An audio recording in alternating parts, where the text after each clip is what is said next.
Which players' rest of season schedules should you be focusing on right now to help get you an edge in your fantasy football league, whether that's dynasty, redraft?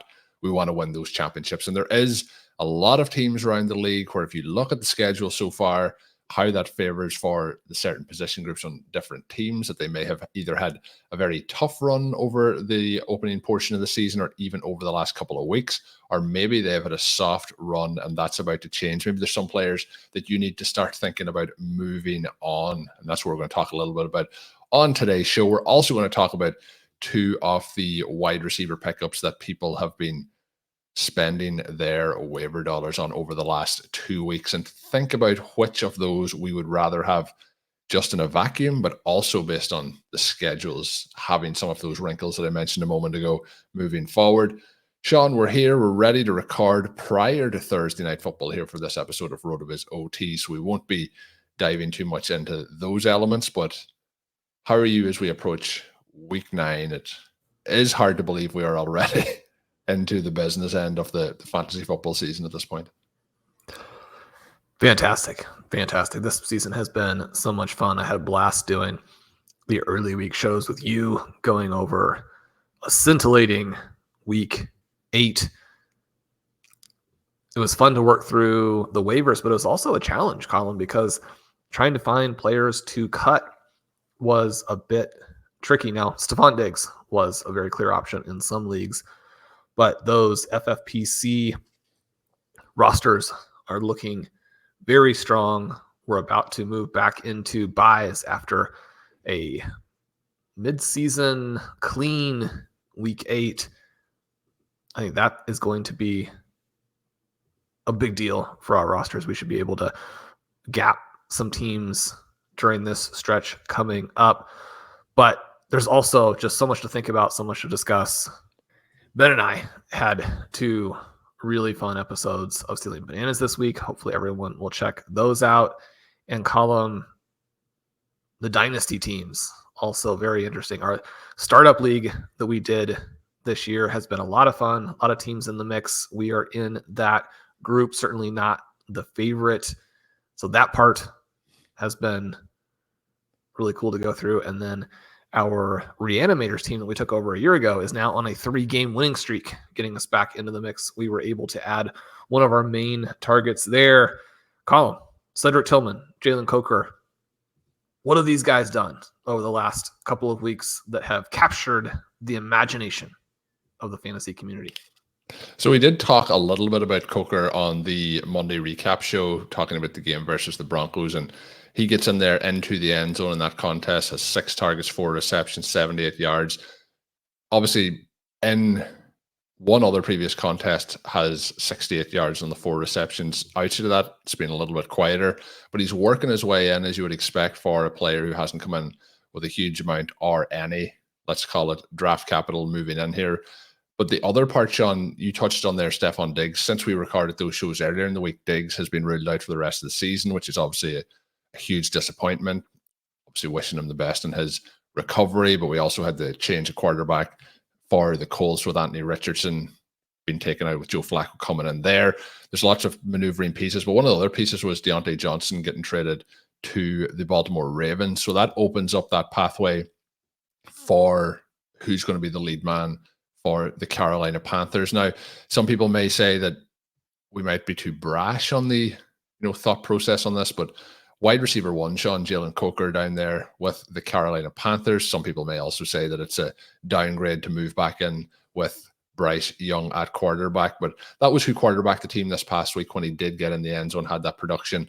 So I think Coker is going to be very interesting here moving forward. He is the guy that you mentioned that we got on waivers this week, put down 207 off the fab budget that we had remaining. I was fortunate enough to pick him up in 2 other dynasty leagues for similar kind of costs, and the 270 in one league and 150 in the other league. And that just kind of shows that the difference. Me and Shawn were talking a little bit before the show about the FFPC and the different amounts spent on players this week. It can be from one league to a different league can be very different in terms of the amount that is charged there. But then when we talk about quarterbacks and the changes, we move into Cedric Tillman, who there was a lot of conversation about.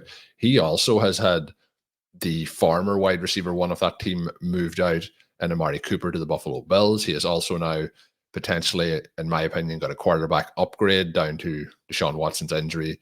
Now has Jameis Winston in there. Both of these guys, 6'3", very similar weights in the kind of 210 to 220 weight range. Some similarities there, but he did have a back-to-back kind of games, but he had a game where, it's not just, Jalen Coker got in the end zone. He had a game where he gets 9 targets, 7 receptions, 99 yards, and 2 touchdowns. The previous week, 12 targets, 8 receptions, 81. So he was more on the waiver wire radar for people entering last weekend rather than this week. So in back-to-back weeks, Shawn, 180 yards receiving, 2 touchdowns, 21 targets, and 15 receptions. So very impressive work over the last 2 weeks for him, and now gets the opportunity to be pushing himself towards the wide receiver one in that offense. Obviously, it's a contend with Jerry Jeudy and David Njoku, who are going to have parts of it as well, but very impressive from him. So they are 2 guys to focus on here as we kick things off. And when we look at, the strength of schedule that I mentioned going forward, there is a much more positive outlook, I think, for Carolina moving forward for the rest of the season versus what we're looking at with the Cleveland Browns. Cleveland Browns wide receiver matchups ranking second last to the Baltimore Ravens as we move forward here. Carolina kind of in the mid-range, but obviously a lot more optimistic between the two. Coker, Tillman, hit us with some of your thoughts for right now and rest of season for these profiles. Obviously, one of them coming in last draft season, the other entering the league this year. Yeah, I think these 2 players are very similar. And so then you're starting to talk about price, availability, and different team contexts. It was so cool to see them both go off last week. With Cedric Tillman, I mean, you get both sides of it there, where 165 air yards, he's being targeted down the field, evades 3 tackles. So he's doing some of that work that you really want to see after the catch, the 2 touchdowns, all of the pieces that you would be looking for. With him, it is interesting. Some of what happens there is simply that they're in this shootout with the Baltimore Ravens, and the Ravens are a much better run defense than pass defense. So when you get into a few of the numbers and you realize that Jerry Jeudy ran more routes, Elijah Moore drew more targets, David Njoku also very involved. When you have the 4 guys, there is some risk, especially if he ends up being the player opposing teams want to take away. I don't know that we're to that point yet, but certainly, again, when you're talking about someone with both the air yards, the after the catch, the size, the athleticism, it would make sense if a defense looks at that and says, we're okay with Elijah Moore and Jerry Jeudy catching some of these. We want to keep Cedric Tillman from beating us. If that ends up being the case, it will be tough because, as you mentioned, the matchups are very, very difficult. The only positive matchup they have the entire rest of the way is against the Cincinnati Bengals in Week 16. It'll be fascinating to see how they come out against the Chargers this week in a very different style of game. And the Chargers, who were more aggressive this past week, a big game for Ladd McConkey. They throw the ball more with Justin Herbert. Both of these teams could prefer that sort of grinded out approach. But again, this is one where their defense is easier to beat on the ground. So hopefully, we get one of those J.K. Dobbins performances. If the Chargers are grinding it out, I do think that will make it more difficult for the Browns to be in shootout mode. Then you get a bye.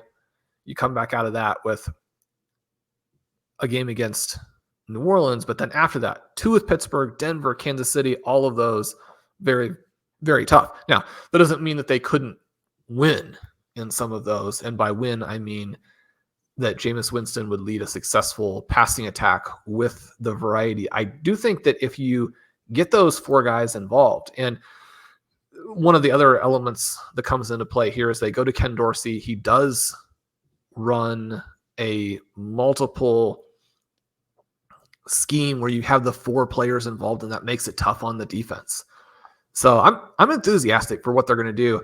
I think we want to be aware of schedule. I don't think we want to be defeatist and say that a team couldn't still attack through the air. We do know that matchups matter and that it's much easier to beat the weaker teams.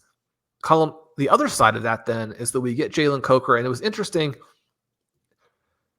I didn't want to massively overspend. We do talk about that and how you don't want to waste a lot of money, but I thought that Coker had the potential to be a guy who is that difference maker down the stretch. We're in an environment where it's tough to get wide receiver points. You don't want to leave yourself out in the cold. You don't want to give away an opportunity this late in the season.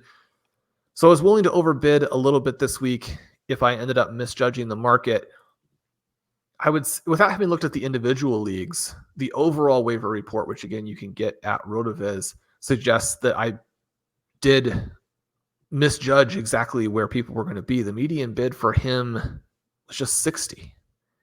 It was more than double that for Xavier Legette.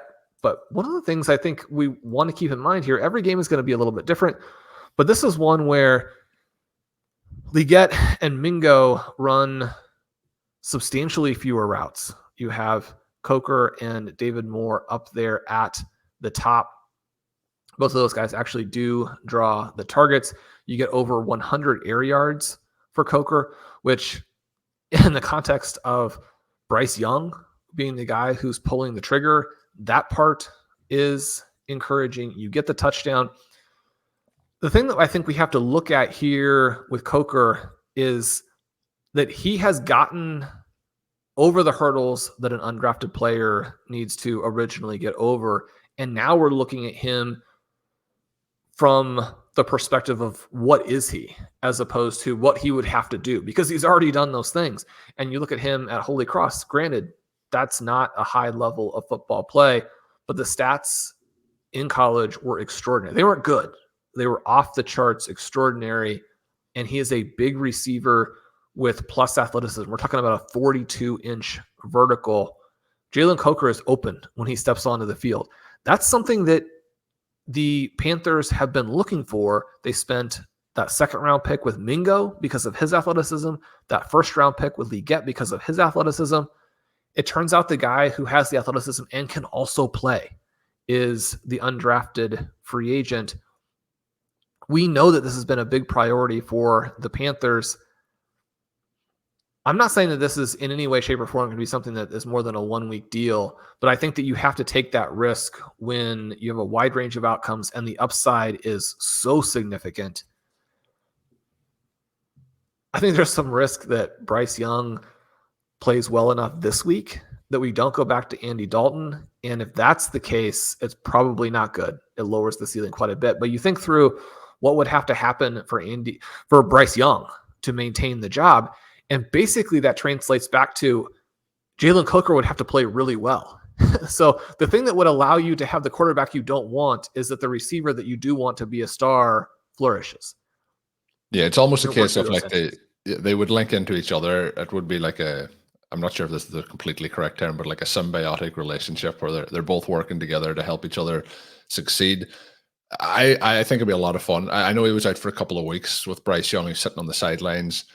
Maybe it did just, it might have been in his head a little bit much. Maybe it did change some things. Who knows? We'll see what happens this week. But the pathway, the kind of challenges that would be in front of an undrafted player, as you mentioned, coming in as a rookie, have kind of been cleared. And now they have moved on to Deontay Johnson. The pathway to be the main guy for targets there is wide open in Carolina. So Coker is one to definitely try and have on your roster. But if you haven't have on your roster, make sure you're trying to acquire some of them. Shawn, I am going to share the RotoViz strength of schedule for the rest of the season for the wide receiver position and get some of your thoughts in terms of the top or bottom, in terms of players maybe that have hit some heights that maybe we would like to move out of, or else play teams here that are set up for some potential good matches. You have the Titans here. We have seen a big week from Calvin Ridley. He's not on any of my rosters really, but the Titans are top in the list here. We get the Arizona Cardinals, the New York Giants, the Philadelphia Eagles, Chicago Bears, Miami Dolphins, and then we're down into the Saints. We've seen some life in Chris Olave over the last week after coming back from his concussion, but you get Buffalo, who had an impressive performance for the wide receivers this past week. You get a better setup here for the New York Jets over the coming weeks, although there's still challenges with how that offense is playing. Their running backs also are the highest strength of schedule for the remainder of the season.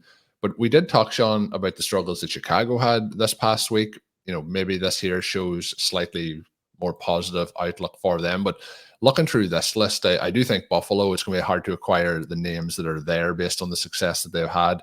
But the likes of maybe a Jalen Waddle, who hasn't really been able to hit without with Tua there, had some, he had a drop inside the 5-yard line this past week. But is there anyone here that you're looking at as like the potential to be undervalued at this moment in time that with the rest of season schedule could take a big step forward? Some of the teams here, they're kind of hard because the players on them, like the Eagles, are already superstars that people aren't going to move on. Maybe if Devonta Smith hadn't had the game he had last week, maybe that comes into a conversation. But any of the top or bottom of those lists that you're thinking about some of the players and it's making you do a second take? Well, I think that Devonta Smith is interesting because the big game, I think, releases the tension some for sellers to where if you don't have that, then they feel like they're selling so low that it makes it hard to do a deal. Now it feels back to maybe normal value. So maybe that actually does work for you. It's interesting here because the Cardinals and I think especially the Dolphins have difficult matchups this week. And so you might be able to get one more down week to, make the prices a little bit more manageable. And if you get that, then you can really target them a week from now. It's interesting there with the Titans. We got the good first quarter from Calvin Ridley. I think that anytime that Will Levis isn't out there, then I think you have to be pretty enthusiastic about Ridley. One of the things that does happen, though, is just the overall offensive context is probably going to be so limiting that it's a bit of a problem. Now, the schedule is fantastic. They've got a couple of games with the Jaguars, including in the fantasy championship. That's going to be one of those sort of weird shootouts where it's a shootout because both teams are so unable. Yeah. So you get that element. I do think you're probably not going to be able to pick up Malik Neighbors, but maybe in Dynasty, right? If you have a Caleb Williams and you have 3 or 4 good quarterbacks, people are still going to anchor in many ways to the rookie draft prices, and they're going to find it a little bit easier to compare rookies to other rookies. Maybe you could make that move. Certainly, I think Malik Neighbors is more exciting right now than Williams is. Just nipping in to say we did record this little bit before Thursday Night Football, so the comment coming up now about Garrett Wilson, it may not be as easy to acquire him in a trade or get him on your roster if you don't already have him after that performance, but I've left it in just to share some of our thoughts on the Jets moving forward. The Jets have some good things going. I think you probably could acquire Garrett Wilson, even though he's been better than Devonta Adams since that move. And in some ways you could argue that it's unlocked him and probably will unlock him more. You can talk all you want about the comfort level that Adams and Rodgers have together. There's still going to be a transition time period as you try and get to where he's ready to play in that offense right now this year. So Devonta Adams could still be a little bit of a thorn in the side, but I think that would be an interesting move. Having the Cowboys up in this range is one where it does make it, I think, just a little bit trickier in terms of actually releasing Jalen Tolbert. So from a free agent perspective, that part makes it tough. He's kind of the last guy on the roster on a lot of our teams. For people that are in trade scenarios, that maybe it's a league where you can do in-season trades, or if it's a shallower league where he could be on the waivers, I would still think that he's somebody that it's tricky when you're looking at your roster and you think need to release somebody, is he the guy to do it with? But I still think there is weekly upside there with him moving forward that I would be encouraging people to try and get him onto their rosters. Would you be the same? I mean, mostly I'm hoping that this is going to work favorably for those best ball teams that have him. You could certainly see some one-off performances. It's tough in redraft because you probably can't play him. You probably can't play him and feel comfortable thinking you're going to win. At the same time, if you release him, he's immediately going to go to the top of the available players, and then you're going to feel like you gave somebody something for free. So that dynamic in managed leagues is interesting. Thinking in terms of his roster ability, I do think it's sort of the 20 roster spot leagues where, some of those are taken up by kicker and defense. Anything less than that, he probably isn't rosterable, even though, again, like you said, it could really work out. It's interesting with the Deontay Johnson trade that Baltimore down there at the bottom, they do have a brutal schedule. And they have had a pretty brutal schedule, just in general with the teams they've played, but they've also done quite well against those schedules. Yeah, so I think that in many ways the Ravens are similar to the Lions in that you are not going to see them struggle even against, it's going to be different, right? Shootouts versus non-shootouts, easy matchups versus more challenging ones. And yet you expect them to win, just like you expect Detroit's running game to win, regardless of who that opponent happens to be. It doesn't look great, especially when you look at the playoffs. The Bengals' last 3 matchups are bad. The Chiefs have a game coming up here with the Broncos, and then 3 of their final 4 matchups are bad. And the one that's okay is the Texans, which, I sort of wonder about that as well. I don't know that we're going to see a big change with the Kansas City Chiefs, which is disappointing.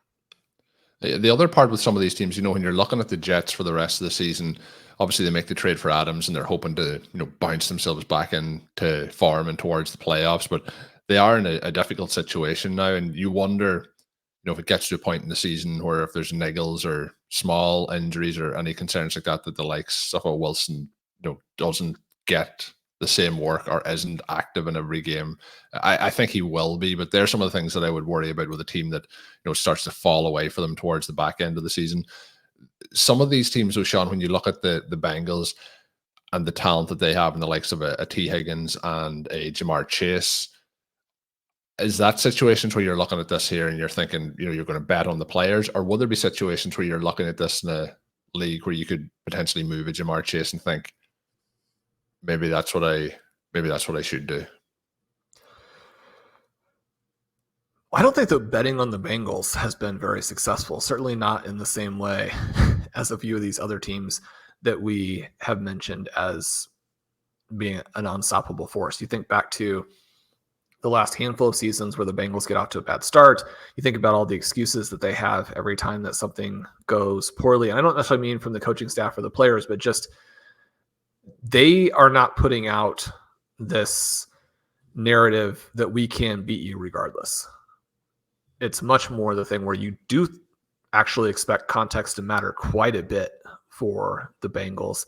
So I would be, aware of how that could be tricky. Colm, shifting over to the QB position, one of the ones that I think is a little bit disappointing is the Los Angeles Rams, where they had the wonderful victory against the Minnesota Vikings last week. That not necessarily a super easy matchup. They have a favorable matchup against the Seahawks. Hopefully that will be a shootout here in week 9. But then you have the Dolphins, the Patriots, the Eagles, the Saints, the Bills, the 49ers, and the Jets. Game context could determine to an extent just how bad some of those matchups actually end up being. And yet, I do think it's frustrating if you've been waiting all season for Puka, if you've been waiting all season for Kupp, and you're thinking, now we're going to go on a big run. If you are in a difficult position at QB and Matthew Stafford, who has scored very poorly, perhaps not surprisingly, with who his receivers have been, but you're thinking this most recent game shows us, what it's going to be like. It might be a little bit more limited, perhaps a similar dynamic in place with the Indianapolis Colts, where you're thinking, okay, we finally have Flacco. Flacco himself could go on a run like he did at the end of last season for the Browns, and then that would carry guys like Josh Downs, who looks like one of the best receivers in all of football right now. It would elevate Michael Pittman. It might put Mitchell in play. It might put Pierce in play. It looks pretty tough, right? You're going to get the Bills, the Jets. That Detroit one could be interesting because the Lions have been a team that is more of a run-stopping, fuel the pass, shootout, but not all teams are going to be able to shoot out with them. And you're going to get some games like last week where they're actually piling up on you on defense. You have that bye. You have the Broncos, which looks like a very tough matchup. So that one, again, you would love for some of these teams where fantasy managers have had to try and battle to stay in it. And, Tua, another team that here is toward the bottom. You think we've got him back. It's going to be him. It's going to be Hill. It's going to be Waddle. Some of these teams where managers have had to really wait, they may now be faced with schedules that limit how fast they can pull back points. Now, again, when we work through the schedule, we're not saying fade all the guys with bad schedules, buy all the guys with good schedules. It's just giving a little bit of a sense of how they might fall on what would be a very neutral range of outcomes. Maybe you're a little bit higher, maybe you're a little bit lower. Maybe the blowout games are a little bit less likely to happen because so much of what wins for you, even in redraft, is that amongst the guys that you start, 2 or 3 of them put up that 25-point game, maybe a 30-point game. You need those big games to really pull your team forward, keep it where it needs to be from a points perspective, win those close battles. Bad matchups do make it more difficult to have those really big spike games. Yeah, you mentioned the Dolphins down at the bottom for quarterback matchups, followed by the Ravens, the Rams, then into the Packers and Cleveland. Interesting though, Shawn, a couple of teams that I said that were, going good last week, for example, the Buffalo Bills, Josh Allen down at the 6th spot there. The other players that probably fit into the downside that would be interesting, we've talked a lot about Jaden Daniels, and maybe he's just, defense matchup proof. Maybe that's the case there, but he is in the bottom half here for the bad matchups. On the good side though, Shawn, can we get fourth quarter Bo Nix for weeks 9 through 18 in totality? Is that possible? He has the second best schedule moving forward here, but we also talked there a little bit about the Carolina Panthers situation. They are up at the top end of this. So I think it's going to be interesting to see how some of these offenses do moving forward. As Shawn mentioned, not the be all and end all, but good information to have in there. Finally, Shawn, to have a quick look at the running back position. I mentioned that the Jets have the best schedule moving forward, followed by the Eagles. You mentioned the quarterback situation moving forward for the Rams, but we have the third best schedule going to the Rams and the fourth best going to Tampa Bay, followed by Cleveland, then San Francisco. So that Buccaneers backfield could all be in play, obviously moving forward here, but we would hope that it kind of leads in maybe a one certain direction. Bucky Irving, obviously the news coming out today, he may be dealing with that toe for the rest of the season, but still been pretty productive with it. But Shawn, Kyron Williams and the Rams, favorable matchups the rest of the way, Saquon Barkley and the Eagles, and then obviously you get the Breece Hall and the Jets. But all those names that are at the top end of that are going to be kind of tough to, I think, get managers probably to part with. Is there any of those with favorable schedules there that you're thinking, oh, that is somebody to target? I also think that if you mention the New York Giants and Tyrone Tracy, I don't think you're prying Tyrone Tracy away from anyone at this moment in time. One of the other things that is kind of fun to check in the streamer is not just the upcoming matchups, but what teams have dealt with to this point.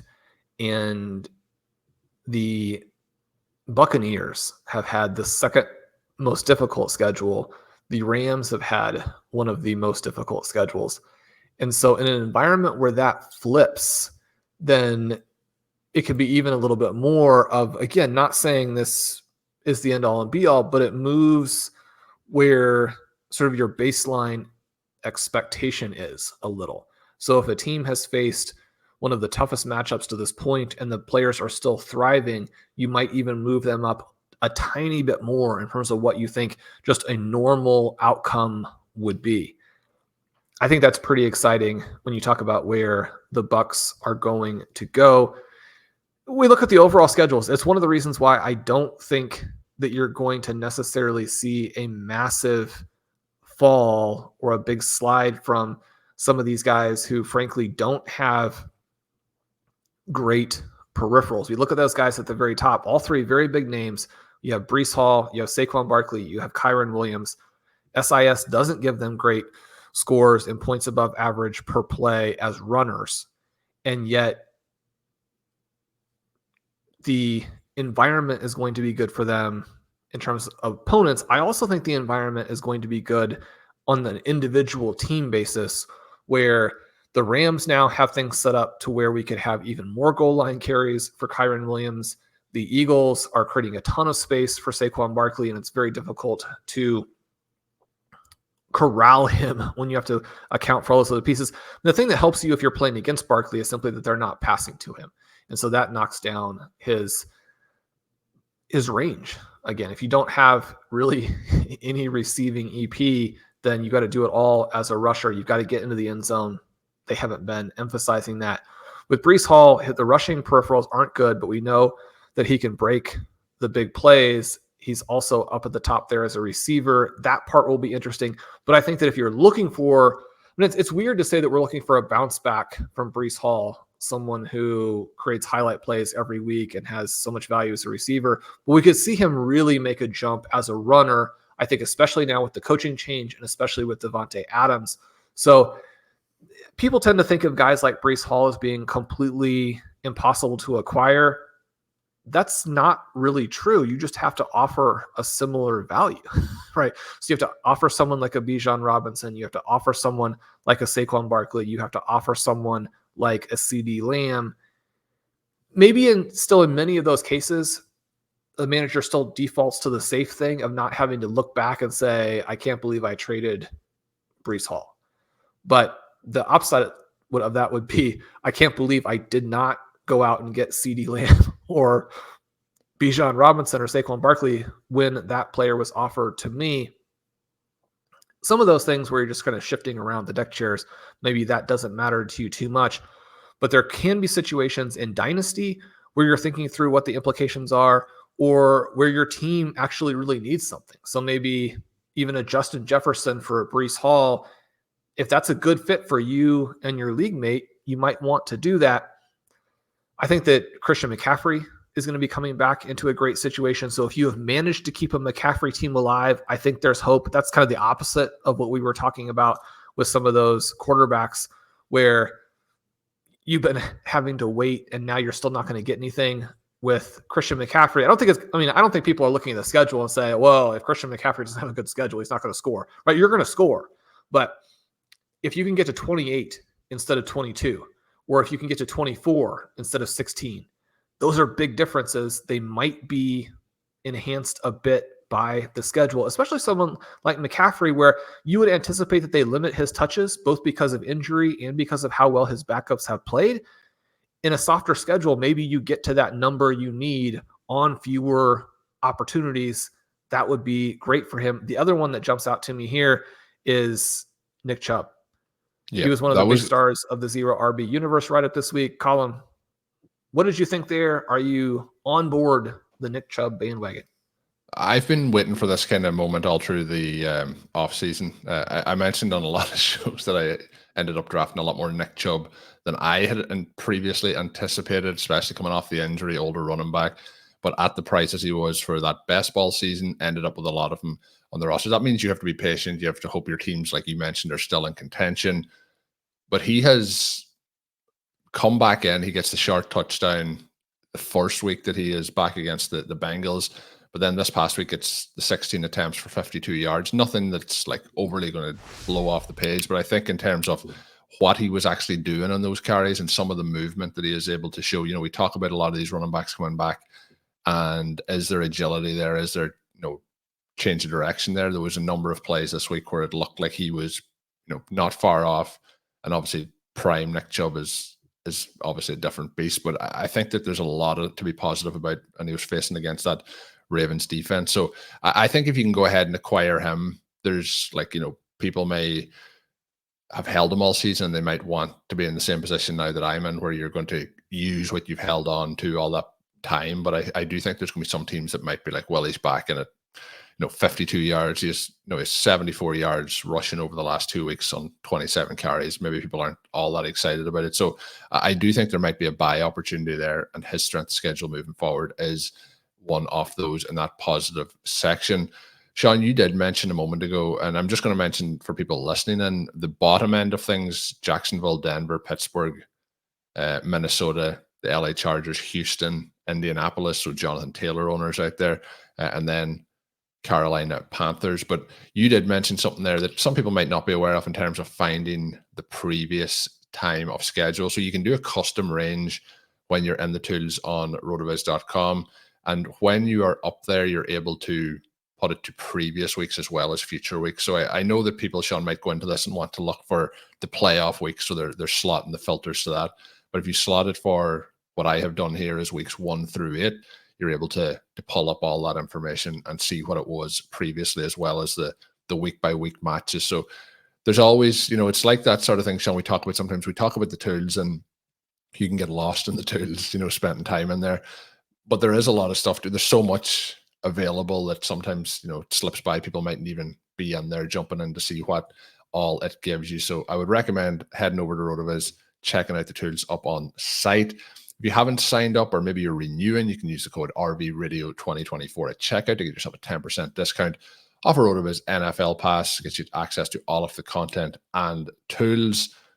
Shawn, it's week 9. We're ready. We're hoping to get all those W's. For anyone who's listening to this post Thursday Night Football, I hope you got some early points in the week and things are looking optimistic. But get that week 9 win, and then we'll be back to talk to you early next week, looking back at all things week 9, where hopefully it's one of those that's more like week 8, where we had the big score, Shawn, rather than week 7, where it was a slog. So excited for this week's games.